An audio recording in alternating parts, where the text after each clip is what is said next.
Hi everybody, Mr. Nicholson here. So welcome back to part 2 of the videos for art for Friday the 1st of May. So hopefully you've chosen your image that you want to do that's related to World War II for your lesson this afternoon. And I'm just going to show you how to put the techniques that we've learned into practice this week for a World War II image. So if you can remember, I chose an image which was a World War II farmer. And it was on a poster that said dig on for victory.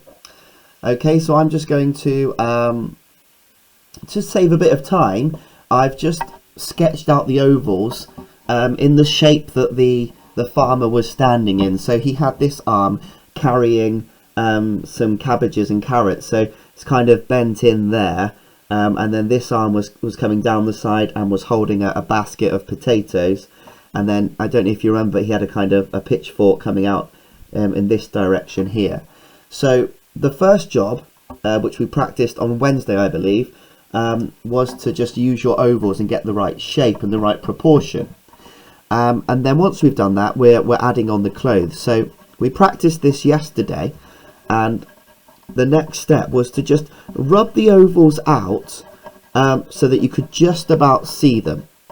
Okay, so I'm just going to spend a minute just rubbing these ovals out so I can see the lines underneath, and I'm ready to put the detail on my picture and put the clothing and all the facial expressions and the objects and the vegetables and all of the extra bits like that. So it's nearly there, just a little bit more. And remember, when we practiced putting clothes on a figure yesterday, I talked to you about making sure the clothing is baggy, and they did wear really baggy clothes in World War II, the male farmers, so we definitely don't want the clothes hugging the oval shapes. Okay, so I'm going to start at the top, and I'm going to have a go at doing the farmer's face. So I'm just going to start here, and then just come up and put the ears on. You know, and I'm not a drawing expert by any means. I'm sure that some of you will do much better pictures than me, and I'd love to see some of them on the Cabbage Home Learning Facebook page. And I'll just do, he had a kind of brown hair, sort of like a side parting, a bit messy, and then a bit that was flicking up here, that was coming down by his ear, and then I'm just going to do his eyes sort of level with the ears, and then his nose down. He didn't really have much of an expression on, he was just looking sort of straight faced, and then the neck coming down to the shirt.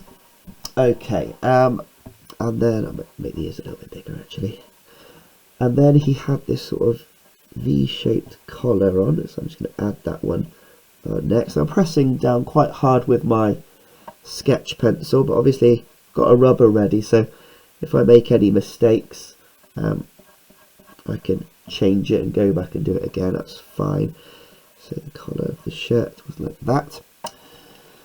Okay, I'm going to work on the arm the next thing. Now this one here was kind of concealed, it was covered by some of the details, so I'm going to stop that one there. But this one, you could see, and it was quite a baggy shirt he had on, and it came down above his elbow, and then he kind of had this shirt finishing here, curled around a little bit, and then it came across here. Okay, and then this one come down, and I want to keep it baggy, so I'm not following that oval in, I'm just coming straight down, and he had a belt on down there. Okay, from here I can do the shape of his arm, and then he kind of had his hand, it was sort of like, you only saw a couple of his fingers because they were hidden, and I think I'll have the basket on at the end for that bit. Okay, might work on what I can see of his body. So the arm was concealed here, but you could see this part of the arm, so I'm going to add that in. So this part of the arm you could see, and then that goes onto his hand, and he was sort of gripping tightly, so I'm going to put the fingers together to show that he's gripping everything tightly because he's holding quite a lot. and he had these sort of cabbages coming out, so these cabbage shapes coming out of here. About 4 leaves, quite big, cabbage.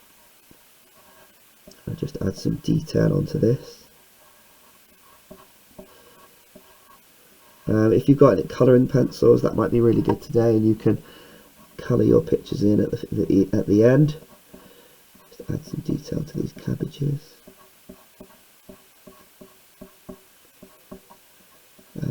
Obviously I'm going a little bit faster than I normally would if I was really taking a lot of care, because I know you're itching to get started.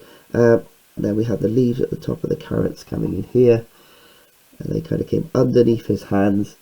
And then we've got these sort of carrot shapes hanging down. Just add those in now. Just curve these lines to make it look a little bit 3D. Okay. And then obviously the cabbage leaves don't stop in his arm, so they came out the other side as well. So I'll just sort of put these down here and add some details to these here.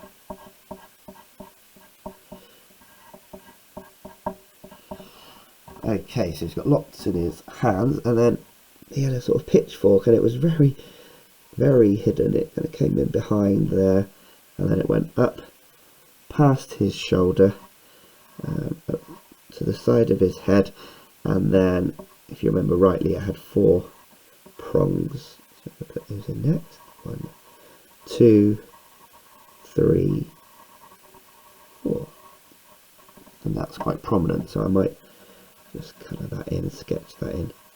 It was a sort of dark brown black colour anyway, so I will colour this bit in now while I've got my sketch pencil in my hand.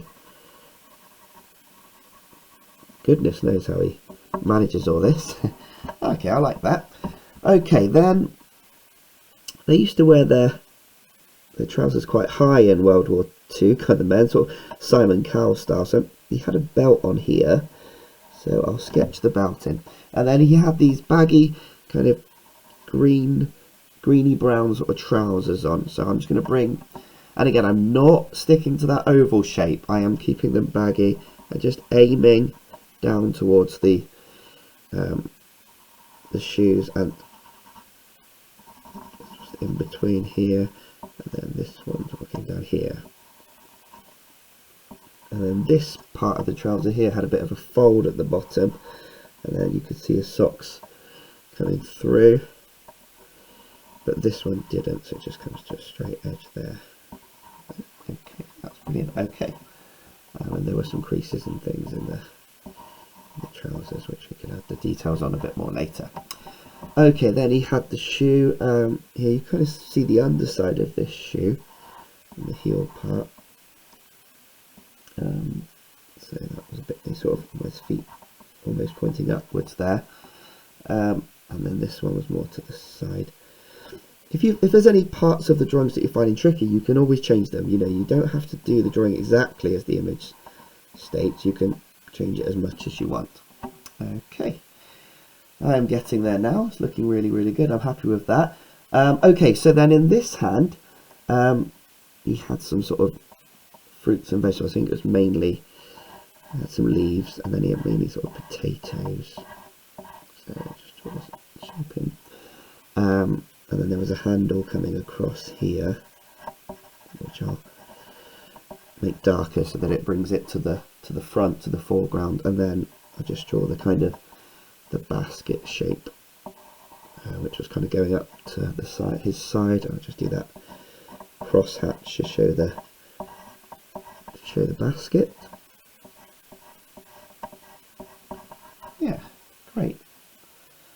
Okay, I can add more detail into that later. I can add some colour and things, but quite happy with that one. So it's applied all the things we've been doing this week.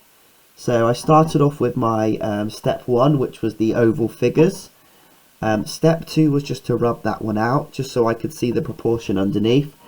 And then step 3 was to add the clothing, the baggy clothing on top. And then step 4 was just to add all the details and add the colour. In sort of Blue Peter style, here's one that I did earlier, which I've coloured in. And I put that title that was on the poster as well, which said "Dig on for victory." Okay, happy with that one. So it's your turn now.